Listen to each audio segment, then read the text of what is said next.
Hello students, welcome back. आज हम लोग एनसीईआरटी का चैप्टर नंबर 5.1 जो कि कंटिन्यूटी एंड डिफरेंशिएबिलिटी है, उसका क्वेश्चन नंबर 13 को सॉल्व करने जा रहे हैं। क्वेश्चन है हमारा f(x) बराबर x प्लस 5 अगर x less than equal to 1 है, और नीचे वाला फंक्शन है x माइनस 5 अगर x ग्रेटर देन 1 है। ठीक है, क्वेश्चन हमारा ये रहा। कह रहा है इज द फंक्शन f(x), मतलब ये जो फंक्शन दिया हुआ है हमारा, क्या ये एक कंटिन्यूअस फंक्शन है? क्वेश्चन मार्क है यहाँ पर। ये पूछ रहा है कि क्या ये जो फंक्शन f(x) है, मतलब ऊपर वाला नीचे वाला, क्या वो एक कंटिन्यूअस फंक्शन है? क्वेश्चन मार्क है, मतलब हमें ये प्रूफ करना है, अगर है या नहीं है वो चीज़ हमें यहाँ पर बताना है। तो सबसे पहला पॉइंट जो है, ये पूछ रहा है क्या ये कंटिन्यूअस फंक्शन है। तो आखिर हम लोग किस पॉइंट के अबाउट चेक करेंगे कंटिन्यूटी, क्योंकि हमें तो कंटिन्यूटी चेक करना पड़ता है किसी पॉइंट के अबाउट, कि वो उस पॉइंट के अबाउट फंक्शन कंटिन्यूअस है या नहीं है। तो किस पॉइंट के अबाउट चेक करेंगे कि ये फंक्शन कंटिन्यूअस है या नहीं है? तो हम कहेंगे सिर्फ और सिर्फ हमें 1 के अबाउट ही चेक करने की आवश्यकता है। x बराबर 1 के अबाउट ही हमें सिर्फ चेक करने की आवश्यकता है कि फंक्शन हमारा कंटिन्यूअस है या नहीं है। 1 के अलावा कहीं और चेक करने की आवश्यकता नहीं है। 1 पे ही क्यों चेक करने की आवश्यकता है? वो इसलिए कि 1 के अबाउट फंक्शन हमारा चेंज हो रहा है, मतलब 1 से पहले हमारा एक दूसरा फंक्शन है, 1 के बाद हमारा एक दूसरा फंक्शन है। 1 से पहले 1 या 1 से पहले x प्लस 5 हमारा एक फंक्शन है, और 1 के बाद हमारा फंक्शन दूसरा है x माइनस 5। मतलब यहाँ पे एक से ज़्यादा फंक्शन है, अलग अलग फंक्शन है। 1 के पहले कोई दूसरा फंक्शन है, 1 के बाद कोई दूसरा फंक्शन है। तो हो सकता है 1 के अबाउट फंक्शन हमारा डिसकंटिन्यूअस हो या कंटिन्यूअस हो, तो हमें चेक करना पड़ेगा। 1 के अबाउट हम श्योर नहीं है, लेकिन 1 के अलावा किसी दूसरे पॉइंट पे हमें चेक करने की आवश्यकता ही नहीं है कि फंक्शन कंटिन्यूअस है या डिसकंटिन्यूअस। 1 के अलावा किसी और पॉइंट पे हमें चेक करने की आवश्यकता नहीं है। क्यों नहीं है? क्योंकि ऊपर वाला एक पॉलिनोमियल फंक्शन है x प्लस 5, नीचे वाला भी एक पॉलिनोमियल फंक्शन है x माइनस 5। पॉलिनोमियल फंक्शन हर पॉइंट पे कंटिन्यूअस होता है, इस चीज़ को हम लोग जानते हैं। पॉलिनोमियल फंक्शन हर पॉइंट पे कंटिन्यूअस होता है। तो जैसा कि ऊपर वाला फंक्शन जो कि x बराबर 1 या 1 से छोटे के लिए डिफाइंड है, 1 या 1 से छोटे कोई भी इनपुट पे अगर हम लोग चेक करें इस फंक्शन को, जैसे 0, -1, -2, हर पॉइंट पे ये ऊपर वाला फंक्शन कंटिन्यूअस होगा।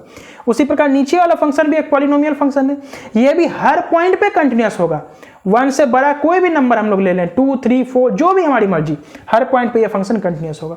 तो 1 के अलावा ये फंक्शन डिसकंटिन्यूअस हो ही नहीं सकता किसी पॉइंट पे।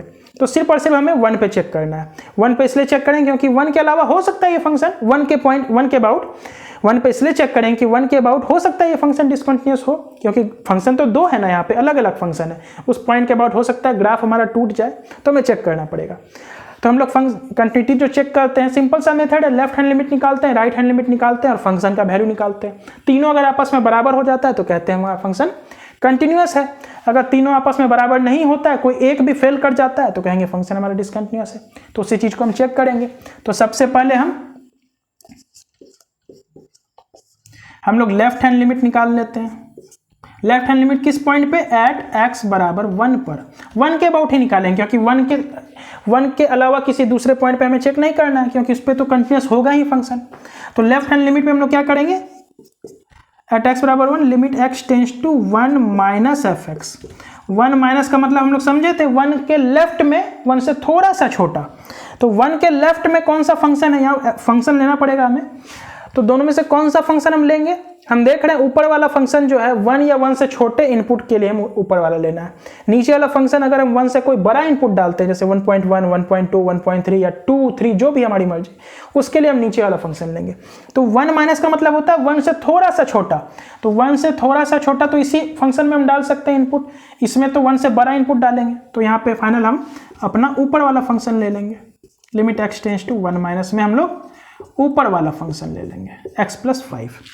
अब x के जगह पे डायरेक्ट हम लोग 1 पुट करेंगे। क्यों? क्योंकि 1 माइनस का मतलब होता है 1 के थोड़े से लेफ्ट, 1 के लेफ्ट में 1 के बिल्कुल करीब। तो जैसे 0.9999, 1 माइनस का मतलब होता है 0.9999, आगे जितना 9 उतना हम लगा सकते हैं। तो ये तो अप्रॉक्सीमेटली 1 के बराबर ही हुआ। ठीक है, तो हम लोग डायरेक्ट x के जगह पे 1 पुट कर देंगे। तो जो इसको हम लोग जब सॉल्व करेंगे तो आंसर आया 6 हमारा, यानी कि लेफ्ट हैंड लिमिट हमारा 6 मिल रहा है। उसी प्रकार हम लोग राइट हैंड लिमिट निकालेंगे एट x बराबर 1। 1 पे जब हम लोग राइट हैंड लिमिट निकालेंगे, मतलब 1 के थोड़े से राइट में, लिमिट x टेंस टू यहाँ पे 1 प्लस एफ एक्स करेंगे। अब यहाँ पे 1 के राइट पे हम कौन सा फंक्शन लेंगे, तो ऊपर वाला फंक्शन हम तब लेंगे जब हमें 1 से छोटा 1 या 1 से छोटा इनपुट डालना है। नीचे वाला फंक्शन कब लेंगे, जब हमें 1 से बड़ा इनपुट डालना है, जैसे 1.1, 1.2 या 1.01 जो भी हो, 1 से थोड़ा सा बड़ा। तो 1 प्लस का मतलब क्या होता है, 1 से बड़ा, 1 से थोड़ा सा बड़ा, तो हमें नीचे वाला फंक्शन ही लेना पड़ेगा। तो limit x tends to 1 plus F x के जगह हम नीचे वाला फंक्शन यूज करेंगे x माइनस 5। अब x के जगह पे हम डायरेक्ट 1 पुट कर देंगे, क्योंकि 1 प्लस का मतलब नियरली इक्वल टू 1 ही होता है। 1 माइनस 5 बराबर -4। अब हम लोग देख रहे हैं यहाँ पर लेफ्ट हैंड लिमिट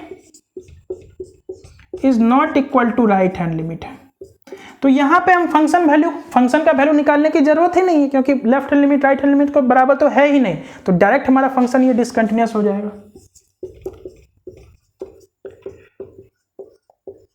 फंक्शन हमारा डिसकंटिन्यूअस हो गया, तो हमें फंक्शन की वैल्यू निकालने की आवश्यकता ही नहीं। अगर हमें निकालना भी है तो निकाल सकते हैं 1 पे फंक्शन का वैल्यू।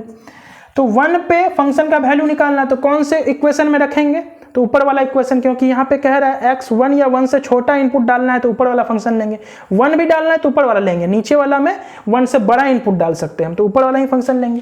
तो यानी कि x + 5 हम लेंगे, तो यहाँ पे हम लोग जब 1 पुट करेंगे x की जगह, तो ये भी हमारा 6 देगा। लेकिन ये निकालने की हमें कोई आवश्यकता नहीं है, क्यों, क्योंकि लेफ्ट हैंड लिमिट और राइट हैंड लिमिट तो बराबर है ही नहीं, तो फंक्शन हमारा डिसकंटिन्यूअस होगा। तो ये जो कह रहा था कि is the function F x a continuous function, तो हम लोग बोलेंगे नहीं, ये फंक्शन हमारा कंटिन्यूअस नहीं है, डिसकंटिन्यूअस है। तो किस पॉइंट के अबाउट डिसकंटिन्यूअस है, तो कहेंगे 1 के अबाउट डिसकंटिन्यूअस है। इसके अलावा हर पॉइंट पे ये फंक्शन कंटिन्यूअस ही होगा। फॉर एग्जाम्पल अगर हमें x = 3 पे चेक करना है फंक्शन कंटिन्यूअस है या नहीं, तो 100% होगा, क्योंकि एक पॉलिनोमियल फंक्शन है, ये हर जगह कंटिन्यूअस होता है। 1 से बड़े किसी भी इनपुट पे ये फंक्शन कंटिन्यूअस होगा, 1 पे ये फंक्शन हमारा डिसकंटिन्यूअस है।